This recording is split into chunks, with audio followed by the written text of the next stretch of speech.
Welcome back. రైట్గా మనతోటి Telugu Desam party నుంచి విజయకరణ్ గారు స్టూడియోలో జాయిన్ అయ్యారు. వారితో మాట్లాడదాం. గుడ్ ఈవినింగ్ అండి విజయకరణ్ గారు. గుడ్ ఈవినింగ్ అండి.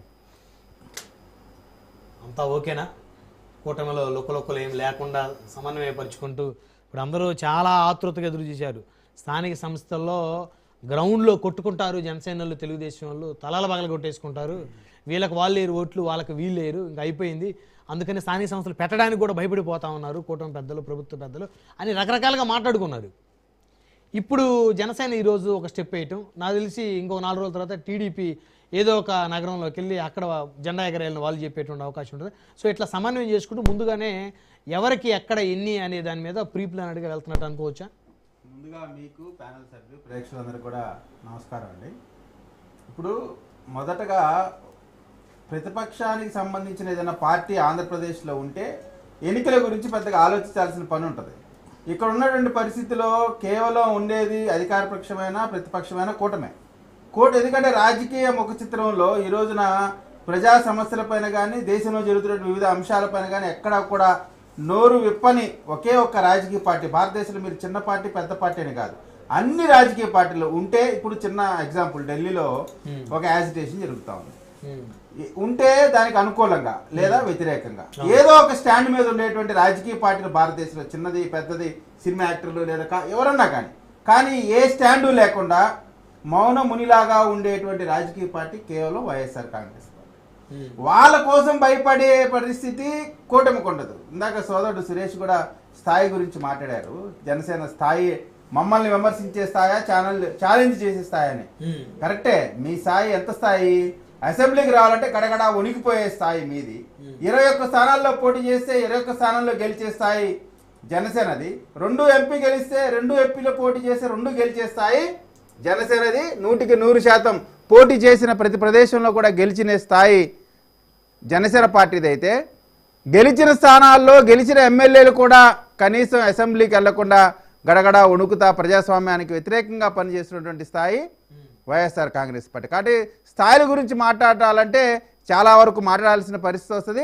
కాకపోతే ఇక్కడ ఉన్నటువంటి పరిస్థితిలో ఒక ముఖ్యమంత్రిగా చేసినటువంటి ఒక రాజకీయ నాయకుడు, ముఖ్యమంత్రిగా అధికారాన్ని 5 సంవత్సరాలు అనుభవించిన రాజకీయ పార్టీ కనీస విలువలకి పాటించకుండా ప్రభుత్వాన్ని ఉంటేనే, అధికారం ఉంటేనే, హోదా ఉంటేనే, అంటే అతని రాజకీయ పార్టీ కేవలంగా ఇప్పుడు ఓదార్పు యాత్ర చేసినా లేదు మొన్న ముద్దుల యాత్ర నడుచుకుంటూ చేసిన ఆ యాత్ర చేసినా ఏ యాత్ర చేసినా అధికారం కోసం మాత్రమే కాంగ్రెస్ పార్టీని ముద్దాయిగా చూపించాడు. ఏ తండ్రి ఆశయం కోసమైతే, ఏ తండ్రి ఆశయాల కోసమైతే సహజంగా బిడ్డలు పనిచేస్తారో వాటి గురించి కాకుండా అధికారం కోసం మాత్రమే పనిచేసే రాజకీయ పార్టీ వైఎస్ఆర్ కాంగ్రెస్ పార్టీ అనేటువంటిది స్పష్టంగా అర్థమవుతుంది. ఈ అంశాలు ఎందుకు చెప్పాల్సి వస్తా ఉంది? ఆంధ్రప్రదేశ్లో మొదటగా ఏమన్నారు, మేము అసలు పోటీ చేయమన్నారు.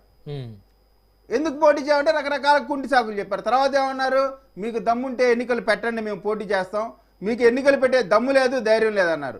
తీరా అన్ని ప్రాసెస్ స్టార్ట్ అయినాక ఇప్పుడు కోర్టులో వేయటం మొదలుపెట్టారు.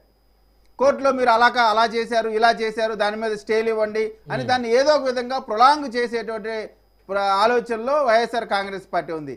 చివరికి రేపేమంటారు, మీరు ఎన్నికల్లో మమ్మల్ని ఇబ్బంది పెడతా ఉన్నారు కాబట్టి మేము ఎన్నికలను బహిష్కరిస్తాం. అంటే రాజకీయ ముఖ చిత్రంలో ఒకే కూటమి ఉంది. ప్రతిపక్షమైన అధికార పక్షమైన మా పార్టీ నాయకులే అన్ని విషయాల గురించి కూడా మాట్లాడుతూ ఉన్నారు. కాబట్టి ఖచ్చితంగా కూటమిగా ఉన్న సందర్భంగా అన్ని రాజకీయ పార్టీ నాయకులు కూడా కొంత త్యాగాలు చేయాల్సినటువంటి అవసరం ఉంది. నేను ఒకటే, నిజంగా వైఎస్ఆర్ కాంగ్రెస్ పార్టీ రాజకీయ పార్టీ మేము దమ్ముగా ప్రజల ఆశీర్వాదంతో మాత్రమే గెలిచామనేటువంటి మీకు ఆ నమ్మకం ఉంటే గత కార్పొరేషన్ ఎన్నికల్లో, స్థానిక సంస్థల ఎన్నికల్లో పోటీ చేసిన వాళ్ళని వైఎస్ఆర్ కాంగ్రెస్ పార్టీ వారినే మళ్ళీ పోటీ చేయించమనండి. అదే ప్రాంతాల్లో మళ్ళీ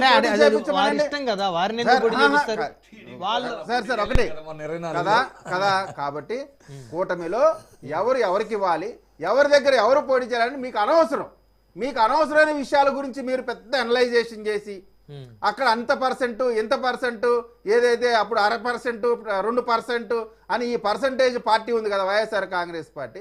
ఆ పార్టీ చెప్పేటువంటి లైన్లో కూటమి పనిచేయదు. కూటమికి ఒక లైన్ ఉంటుంది.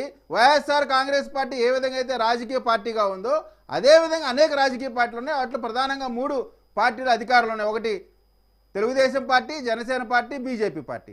ఆ 3 పార్టీలకు సంబంధించినటువంటి క్యాడర్ని, లీడర్ని కన్విన్స్ చేసుకొని అందరి చోట్ల కూడా ఇప్పుడు 21 స్థానాల్లో జనసేన పోటీ చేస్తే 21 స్థానాల్లో తెలుగుదేశం నాయకులు కూడా అప్పటి వరకు ఉన్నటువంటి ఇన్ఛార్జీలు ఆగిపోయినటువంటి పరిస్థితి ఉంది కదా.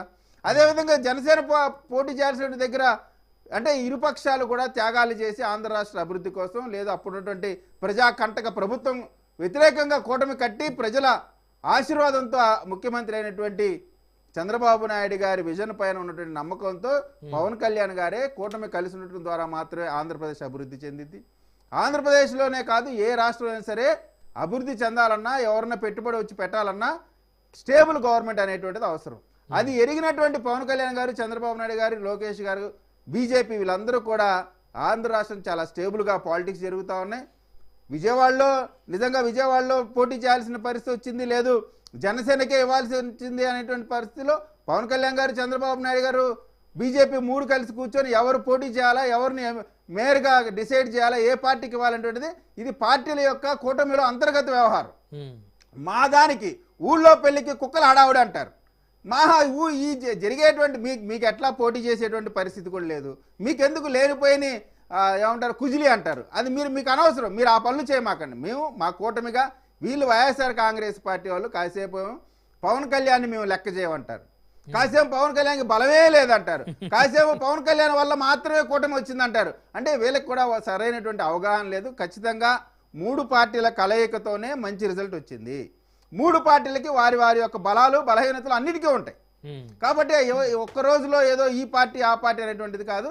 ఖచ్చితంగా విజయవాడ మేయర్గా జనసేన అభ్యర్థి అవ్వాలనుకుంటే ఖచ్చితంగా పార్టీ అధిష్టానం నిర్ణయం తీసుకుంటుంది. అన్ని ప్రదేశాల్లో కూడా కూటమి ఒక కలిసికట్టుగా ఎక్కడ విభేదాలు లేకుండా చిన్న చిన్న కుటుంబాల్లోనే అనేకమైన సమస్యలు వివాదాలు వస్తూ ఉంటాయి. కానీ ఇంత పెద్ద రాజకీయ పార్టీలు, ఇంత పెద్ద జనాభా ఉన్నటువంటి ఆంధ్రప్రదేశ్లో ఈ విధమైనటువంటి రాజకీయ పార్టీలో ఎన్నికల సందర్భంగా కొంత అలకలు అడుగుటాలు సార్ కేఏ పాలు రాజకీయ పార్టీ కూడా టికెట్ల కోసం కొట్టుకున్నటువంటి పరిస్థితి ఉందండి. కాబట్టి రాజకీయ పార్టీలో టికెట్లు వీటి గురించి సహజంగా ఎప్పుడు కూడా జరుగుతూ ఉంటాయి. కానీ కూటమిలో మాత్రం నేను చెప్తా ఉన్నా, జనసేన సోదరుడు కూడా చెప్పారు, కార్యకర్తలు క్యాడర్ మొత్తం కూడా కలిసి ఉండాలి అనేటువంటి ఆలోచనతో కలిసి పోటీ చేసేటువంటి పరిస్థితి ఆ రోజున. ఎందుకంటే ఆ రోజున ఎలక్షన్స్లో వైఎస్ఆర్ కాంగ్రెస్ పార్టీ చేసినన్ని దాష్టికాలు ఆంధ్రప్రదేశ్ రాజకీయ ముఖ చిత్రంలో ఏ స్థానిక ఎన్నికల్లో జరగనటువంటి దారుణాలు వైఎస్ఆర్ కాంగ్రెస్ పార్టీ అధికారం ఉండగా జరిగినాయి. కాబట్టి కూటమి కట్టాల్సినటువంటి అవసరం ఉందని కార్యకర్తలు కూడా కోరుకున్నారు. కాబట్టి అది సక్సెస్ అయింది. రేపు కూడా కార్యకర్తల యొక్క ఆకాంక్షలను దృష్టిలో పెట్టుకునే అధిష్టానాలు నిర్ణయం తీసుకుంటే ఖచ్చితంగా కూటమి సక్సెస్ఫుల్గా ఈ టర్మే కాదు రాబోయే టర్మ్ కూడా అధికారంలోకి వచ్చేదానికి కష్టపడి పనిచేస్తూ ఉన్నారు, అభివృద్ధి చేస్తూ ఉన్నారు, సంక్షేమం చేస్తూ ఉన్నారు. అక్కడక్కడ ఇబ్బందులు ఉన్న వాటిని అడ్రస్ చేసి ఇబ్బందులన్నింటి కూడా సాల్వ్ చేసేటువంటి పనిలో ఉన్నటువంటి సందర్భంగా ఖచ్చితంగా కార్యకర్తల యొక్క అభిష్టానం మేరకు మాత్రమే నాయకులు పనిచేస్తారనేటువంటిది స్పష్టత ఇస్తున్నాం. వన్ బై వన్ మాట్లాడదాం. ఇంద్రనీల్ రెడ్డి గారు